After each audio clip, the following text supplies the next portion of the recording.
एक जगन्नाथ भगवान के एक भक्त थे, उनका नाम था अंगद जी। क्या नाम था? बहुत ध्यान से सुनना। श्री अंगद जी जो थे, ये एक राजा के सेनापति थे, और राजा जो था ना, वो इनका भतीजा ही था। एक चरित्र सुनाऊं एक भक्त का, अंगद जी का, बहुत ध्यान से सुनना।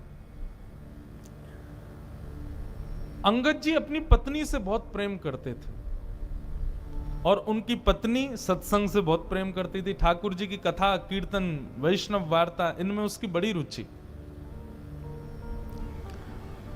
लेकिन अंगद जी को कथा आदि में बिल्कुल कोई रुचि नहीं थी। अपनी पत्नी से कहते थे, सुनो, तुम खूब कथा सुनो, खूब मंदिर जाओ, जो तुमको करना है करो, पर मुझसे कभी नहीं कहना कि तुम करो, मेरे को कभी नहीं छेड़ना। पत्नी के मन में आता तो था कि ये भी भजन करें, लेकिन कोई बात नहीं, जैसी हरी इच्छा। अंगद जी रोज शाम को आते, पत्नी के पास बैठते, खूब प्रेम करते थे अपनी पत्नी से। एक दिन एकादशी का दिन था, आज एकादशी है। एकादशी का दिन बड़ा महत्वपूर्ण माना जाता है। एकादशी के दिन अंगद जी की पत्नी ने कुछ संतों को अपने घर बुलाया और सत्संग होने लगा घर में। प्रवचन ऐसे ही घर में बैठ के सब करने लगे। शाम को अंगद जी जब लौट करके आए, उन्होंने देखा घर में तो आज अलग ही रौनक है, इतनी सारी भीड़ आ रखी है, सब लोग नाच रहे हैं, गा रहे हैं, कीर्तन कर रहे हैं, कथा सुन रहे हैं। अंगद जी को बड़ा गुस्सा आया। मेरी आज्ञा के बिना मेरे ही घर में प्रवचन हो रहा है, मेरे ही घर में सत्संग चल रहा है, अरे कभी रोका तुमको कहीं जाने से? खूब जाओ, बाहर जाके कितना भी कथा सुनो, घर में क्यों करवा रही हो? अंगद जी ने जाकर के व्यासपीठ पर वैसे व्यास जी का अपमान कर दिया। बोले कि आपसे हाथ जोड़ के विनती है, तुरंत चले जाइए, ये मेरा घर है, मेरी अनुमति के बिना आप यहां कैसे आए? और सब लोगों से भी कहा, आप सबसे भी हाथ जोड़ के प्रार्थना, यहां से चले जाइए, ये कोई आश्रम नहीं है, घर है मेरा, चलिए निकलिए यहां से बाहर। पत्नी बोली, अरे सत्संग चल रहा है, अभी तो ऐसा मत करो। अंगद जी ने किसी की नहीं मानी, सबको भगा दिया। पत्नी को बहुत बुरा लगा। उसने मन में विचार किया, जो हरि का नहीं है उसको मैं अपना पति कैसे मान सकती हूं? तजोरे मन, कल हमने ये पंक्ति गाई थी ना, हरि विमुखन को संग। कई लोग मुझको इस बात पर कह देते हैं, महाराज जी आप क्या शिक्षा दे रहे हो लोगों को? क्या ऐसे पति को छोड़ दें, पत्नी को छोड़ दें? तो इस प्रकार से तो गृह कलेश हो जाएगा। भैया देखो, एक बात आपको बताऊं, मानव का स्वभाव है, वो शरीर से यदि किसी को स्वीकार कर रहा है तो वो स्वीकार्य नहीं है, मन से स्वीकार करे वो स्वीकार्य माना जाता है। हम शरीर से किसी को अपना मानते हैं तो वहां पर हमारा संबंध पुष्ट नहीं होता। संबंध की पुष्टि तो हृदय से होती है। हृदय से आप उसको मानते हो कि नहीं? और कोई व्यक्ति यदि शरीर से ना भी हो, हृदय से यदि आप उसको स्वीकार कर चुके तो निश्चित है आपका संबंध पक्का है।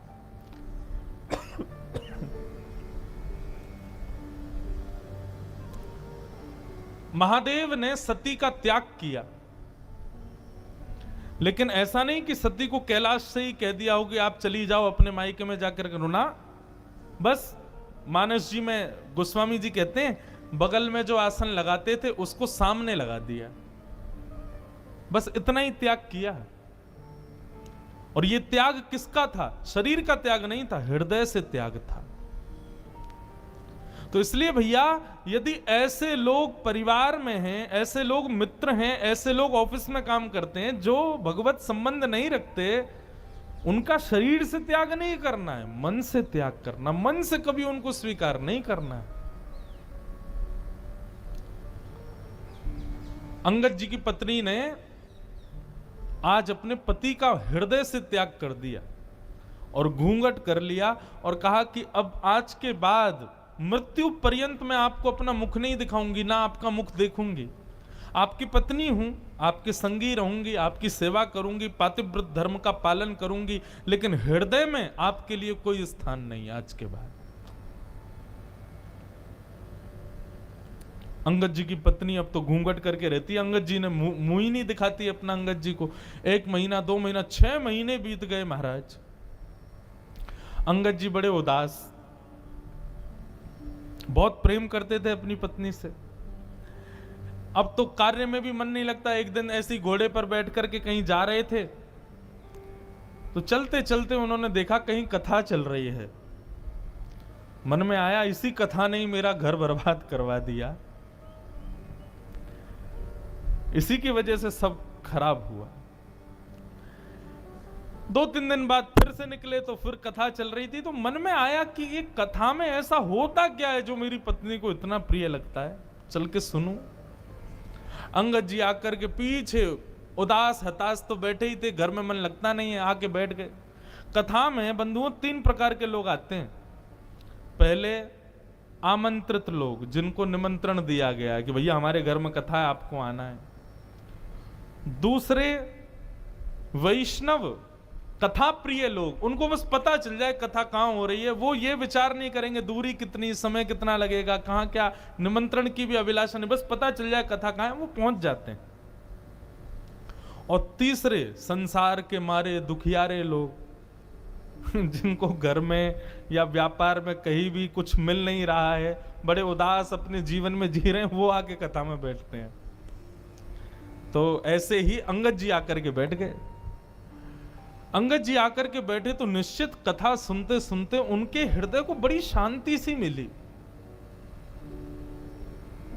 बंधु एक बात बताऊं, गीता में भगवान अर्जुन से एक बात कहते हैं। अर्जुन ने कहा कि नाथ, व्यक्ति सुख की प्राप्ति के लिए इतनी मेहनत करता है तो उसको सुख मिलता क्यों नहीं है? भगवान ने कहा डेस्टिनेशन गलत चुनी है मानव ने, सुख नहीं। हमने डेस्टिनेशन ही गलत चुन रखी है। हर कार्य के पीछे हम चाहते क्या है? सुख मिले। भगवान कहते हैं इसको बदलो, सुख नहीं शांति मिले। शांति की भावना से कर्म करो, शांति की भावना से क्रिया करो।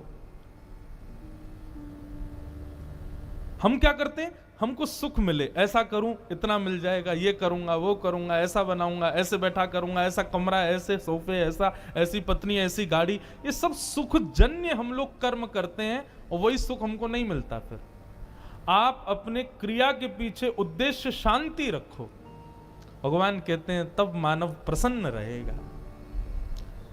क्योंकि अर्जुन, सुख की भी एक लिमिट होती है, उससे ज्यादा यदि मिल जाए तो व्यक्ति दुखी हो जाता है। आपके गुजरात में श्रीखंड मुझे बड़ा प्रिय है।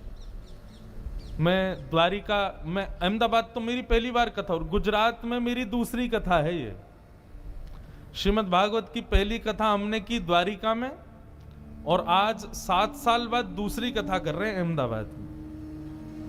बाकी बीच में 2 दिन 4 दिन के सत्संग तो हुए हैं कई बार, पर सप्ताह कथा दूसरी बार हो रही है। तो मैं जब भी गुजरात आता हूं तो श्रीखंड मुझे बड़ा प्रिय है।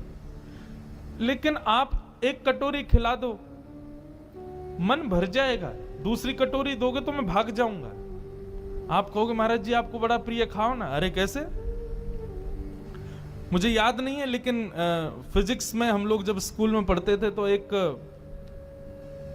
चैप्टर पढ़ाया गया था, उसमें यही बात थी। जब भागवत पढ़ी तो हमको और ज्यादा क्लियर हुई कि कोई भी वस्तु का अति सेव्य जब हम करते हैं तो वही वस्तु हमको कष्टदायी लगने लगती है।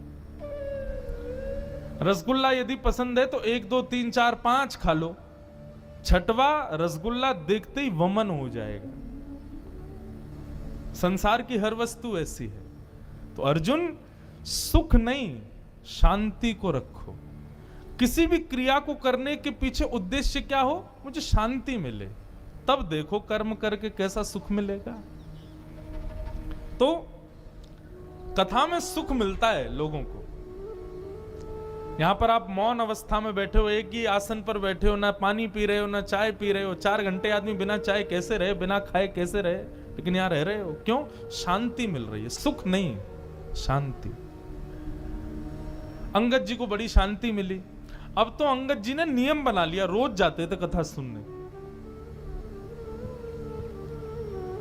7वें दिन कथा पूरी हो गई। अंगद जी जैसे ही आए तो देखा कोई भी नहीं था। किसी से पूछा, भैया आज कथा नहीं होगी? बोले 7 ही दिन की होती है, कल हो गई पूरी, आज तो चले गए व्यास जी। बोले कहाँ चले गए? बोले दूसरी कथा करने। बोले कहाँ हो रही है उनकी कथा? बोले उस गांव में हो रही है। अंगद जी दौड़ गए, उस गांव में पहुंचे, वहां जाके सुने। अब तो ऐसा चस्का लगा अंगद जी को, जहां भी कथा होती अंगद जी जाते। एक दिन उन्हीं के नगर में कथा हो रही थी, अंगद जी इधर बैठे थे और उनकी पत्नी थोड़ी दूर बैठी थी। दोनों को ही नहीं पता कि दोनों कथा में बैठे।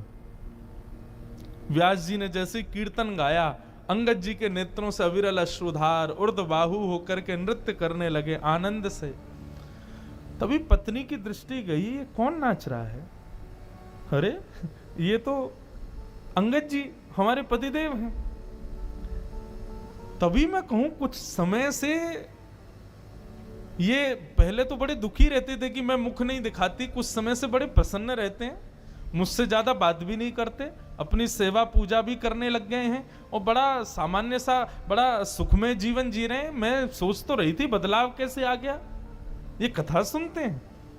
आज शाम को कथा के बाद जैसे ही अंगद जी घर लौट करके आए, पत्नी ने अपना घूंघट ऊपर कर ली। अंगद जी बोले, अरे देवी मैं आ गया हूं, घूंघट नीचे कर लो। बोले नहीं नहीं, अब तो घूंघट नहीं करना। क्यों? मैंने इसलिए घूंघट किया था कि आप कथा से प्रेम नहीं करते थे, परंतु अब तो आपने कथा को स्वीकार कर लिया ना, अब मैंने जो त्याग का संकल्प लिया था उसको छोड़ दिया। अंगद जी बोले, वो बात तो ठीक है, लेकिन मैं तुमको सत्य बताऊं, जब से मैंने कथा सुनना प्रारंभ किया ना, मुझे पहले तुम्हारे रूप में बड़ी आसक्ति थी, पर अब मुझे वो आसक्ति नहीं है। अब तो मुझे बस एक ही अभिलाषा, मेरे जगन्नाथ मुझे कब दिखेंगे, मेरे द्वारिकाधीश, उनकी रूप माधुरी का दर्शन मुझे कब होगा। ऐसा अंगद जी का जीवन। बंधुओं, अंगद जी ने अपनी पत्नी से कहा, देवी अब हम दोनों वैष्णव हो गए, चलो हम जगन्नाथपुरी दर्शन करने चलेंगे। लेकिन अभी अभी सुना है कि एक बहुत बड़े युद्ध के लिए राजा के साथ मुझे जाना है, युद्ध से जब वापस आ जाएंगे फिर हम जगन्नाथपुरी चलेंगे।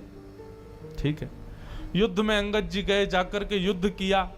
युद्ध का नियम होता था, जो राजा हारता था उसका सारा धन हड़प लिया जाता था और जीतने वाले राजा को दे दिया जाता था। अंगद जी जब उसका सारा धन लेने लगे तो वहां एक अद्भुत मणि थी।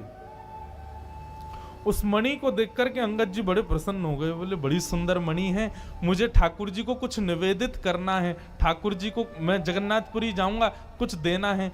कोई बात नहीं, मैं ये मणि अपने संग ले जाता हूं, ये ठाकुर जी को दे दूंगा। और उस मणि को अंगद जी ने अपनी पगड़ी में छुपा लिया।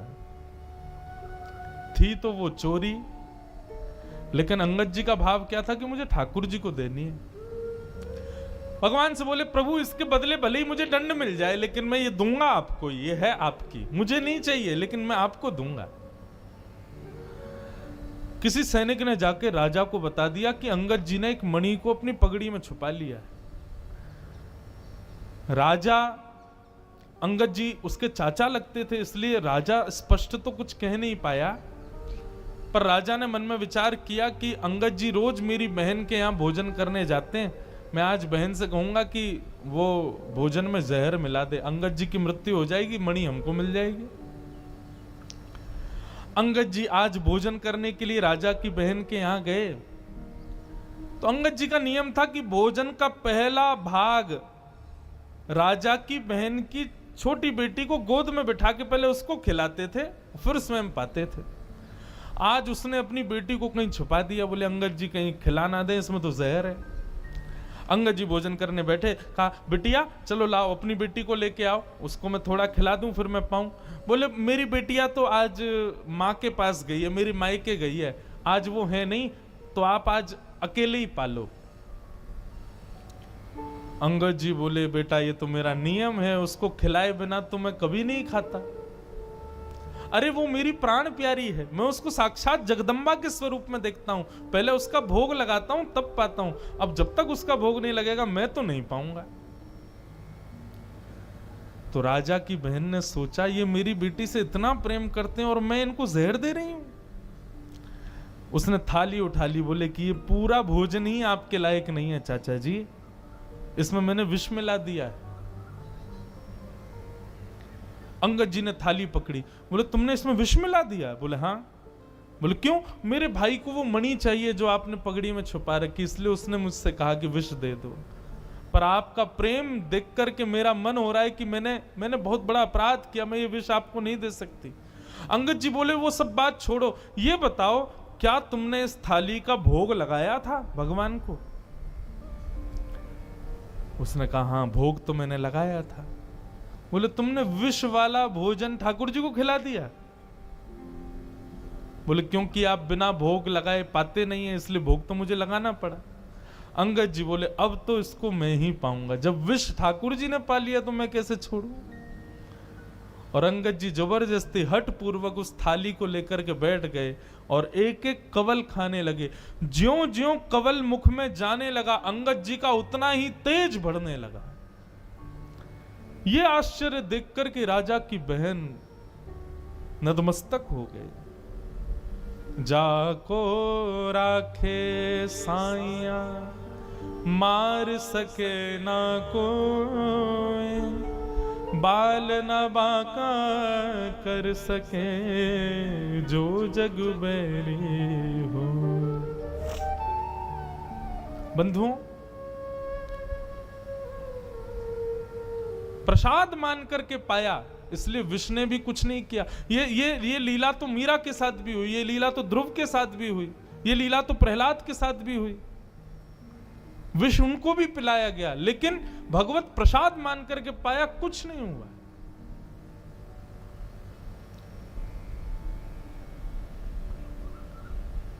अंगद जी महाराज अपनी पत्नी से जाके बोले देवी अब हमको विलंब नहीं करना चाहिए, क्योंकि राजा मेरे पीछे पड़ गया है, वो कभी भी मेरा वध कर सकता है। मेरा वध कर दे मुझे चिंता नहीं, पर मुझे जगन्नाथ जी को एक बार देखना है। और रात्रि में ही अंगद जी अपनी पत्नी के साथ जगन्नाथपुरी के लिए निकल गए। राजा को किसी दूत ने जाकर के रात्रि में खबर कर दी, बोले अंगद जी निकल गए हैं महाराज। बहुत ध्यान से सुनिएगा, बहुत सुंदर कथा है। आज बहुत दिन बाद में अंगद जी का पूरा चरित्र पता नहीं क्यों सुना रहा हूं। हमारे पूज्य नाना जी भागवत के वक्ता थे, वो कहते थे कि कभी अनायास किसी भक्त का भाव कथा कहते कहते आ जाए तो यही समझना चाहिए लाला कि वो भक्त उस कथा में पधारे हैं, वो भक्त अपनी उपस्थिति दर्ज करा रहे हैं, इसलिए व्यासपीठ से बुलवा रहे हैं।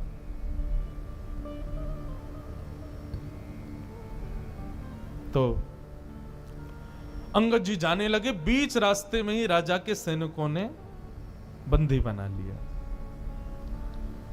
सैनिकों ने कहा हम तुमको छोड़ देंगे, बस मणि हमारे हवाले कर दो। अंगद जी बोले जिनके लिए वो मणि है मैं उन्हीं को ही दूंगा। मैंने चोरी की, मुझे आप बंदी बना लीजिए, जीवन भर के लिए कारावास दे दीजिए, लेकिन पता नहीं क्यों जब से मैंने उस मणि को देखा है मेरे मन में आया कि मैं पहली बार जगन्नाथ जी को कुछ दूंगा तो ये मणि ही दूंगा।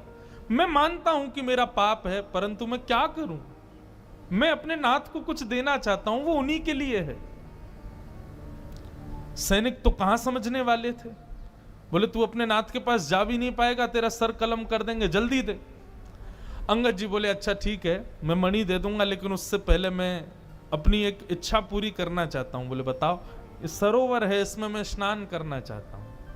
सैनिकों ने चारों ओर से घेर लिया और अंगद जी जैसे ही सरोवर में गए, स्नान करते हुए कहा हे जगन्नाथ, मैं अभी आपके पास नहीं आ पा रहा हूं, लेकिन आप तो मेरे पास आ सकते हो ना, मेरी मणि स्वीकार करो, मेरा ये छोटी सी भेंट आपके लिए, इसको स्वीकार करो।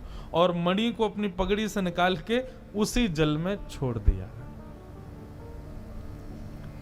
सैनिक कूद पड़े जल के अंदर, ढूंढने लगे, लेकिन मणि नहीं मिली। राजा भी आ गया, राजा ने पूरा तालाब का पानी सुखा दिया, मट्टियां खोद खोद करके छनवा दी, लेकिन मणि नहीं मिली। राजा ने कहा अंगद सही सही बताओ मणि कहां है? बोले मैंने सबके सामने इसी में डाली है, लेकिन वास्तविकता यह है राजन, वो जिसकी थी उसके पास है, जगन्नाथ जी के पास है। राजा ने कहा हो ही नहीं सकता, तुम पुरी गए नहीं। बोले मैं नहीं गया, वो आए थे मेरे पास और लेकर के चले गए। राजा बोला इसके हाथों में हथकड़ी बांधो, पैरों में बेड़ियां बांधो, ले चलो इसको जगन्नाथपुरी। जगन्नाथ जी का दर्शन करेंगे, यदि मणि वहां नहीं हुई तो उन्हीं के सामने सर धड़ से अलग कर दूंगा। अंगद जी बोले ये तो मेरा सौभाग्य होगा कि मैं जगन्नाथ जी को देखूं और उनके सामने प्राण निकल जाए। बंधुओं, वैष्णव कभी भयभीत नहीं होता। अंगद जी के हाथों में हथकड़ियां, पैरों में बेड़ियां, सैनिकों ने नंगी तलवार गले में रखी है, और जैसे ही पूरी जगन्नाथ के मंदिर में प्रथम बार प्रवेश किया अंगद जी ने, और जैसे ही महाप्रभु श्री जगन्नाथ जी को देखा है, उनके मुखमंडल का दर्शन किया, दर्शन करते ही क्या पाया, श्रृंगार में ठाकुर जी की ठोड़ी के नीचे सबसे श्रेष्ठ माला के रूप में वो मणि ही ठाकुर जी को पधराई हुई थी, श्री जगन्नाथ जी के गले में धारण करा रखी थी। राजाओं ने, सैनिकों ने जब ये दृश्य देखा कि श्री जगन्नाथ जी के गले में वो मणि, नतमस्तक हो गए अंगद के आगे। तो तुम्हारी भक्ति को प्रणाम है अंगद। लेकिन अब अंगद जी को जब ये बात दिख रही है कि मेरे द्वारा प्रस्तुत कोसों दूर से वस्तु जगन्नाथ जी ने स्वीकार कर ली, मतलब मेरे प्रेम को, मेरी भक्ति को स्वीकार कर लिया, हथकड़ियां हाथ में, बेड़ियां पैरों में, और देखते देखते जगन्नाथ जी को अंगद जी ने वहीं अपने प्राणों को त्याग दिया, महाप्रभु जी में विलीन हो गए। ऐसी प्रेम लक्षणा भक्ति श्रीमद् भागवत प्रदान करती। मैं कहता हूं अपनी कथाओं में, भागवत जी नहीं होती तो हमें कभी मीराबाई नहीं मिलती, श्रीमद् भागवत नहीं होती तो हमें कभी सूरदास नहीं मिलते, श्रीमद् भागवत नहीं होती तो ऐसे प्रेम युक्त वैष्णव भक्तों के चरित्र हमें कभी नहीं मिलते, क्योंकि इन सबका सृजन भागवत नहीं किया है। तो भागवत किसको देती है? श्री कृष्ण को प्रदान करती है। इसलिए भैया मेरी आप सबसे प्रार्थना, श्रीमद् भागवत से और कोई आकांक्षा मत रखो, और कोई संकल्प मत करो, और कोई अभिलाषा मत रखो। श्रीमद् भागवत केवल और केवल कृष्ण प्रदान कर सकती। कई लोग अपने पितरों के लिए कथा कराते हैं, महाराज जी हमारे पितृ निवृत्ति के लिए कथा। तो मैं उनको एक बात कहता हूं, कथा कराने के बाद तुम्हारे पितृ मुक्त नहीं होंगे, तुम्हारे पितृ मुक्त हो गए हैं, इसीलिए तुम्हारे मन में भाव आई है कि चलो हम कथा करा लेते हैं। कथा कराने के बाद पितृ मुक्त नहीं हुए भैया। उस परिवार के मन में संकल्प उठ जाए कि हमको कथा करानी है, तो उसी समय समझ लेना पितृ मुक्त हो गए। पितरों ने ठाकुर जी से प्रार्थना की और ठाकुर जी ने हमारे हृदय में यह भाव प्रकट किया कि हम कथा कराएं।